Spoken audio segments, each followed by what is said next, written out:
সমুদ্রের পানির স্তর 1 মিটার বাড়লে বাংলাদেশের প্রায় 1/5 স্থান পানিতে তলিয়ে যাবে। এর ফলে প্রায় 3 কোটি মানুষ বাস্তুহারা হবে এবং অন্য কোথাও আশ্রয় নিতে বাধ্য হবে। ছাড়িয়ে যাচ্ছে।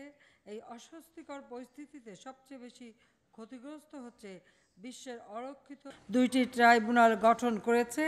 এই বিচার কাজ পরিচালনায় সর্বোচ্চ আন্তর্জাতিক মান নিশ্চিত করা হয়েছে। যুদ্ধাপরাধীদের বিচারের মধ্য দিয়ে জাতি গ্লানিমুক্ত হবে। দেশে শান্তি ও অগ্রগতি চিরস্থায়ী রূপ নেবে। আমাদের উদ্যোগকে সর্বাত্মক সমর্থন দেওয়ার জন্য বিশ্ব সম্প্রদায়ের প্রতি আমি উদাত্ত আহ্বান জানাচ্ছি।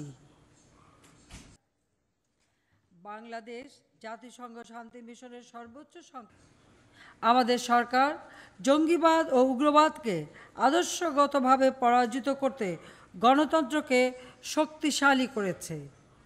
নির্বাচন কমিশন, দুর্নীতি দমন কমিশন, মানবাধিকার ও তথ্য কমিশনকে শক্তিশালী করা হয়েছে।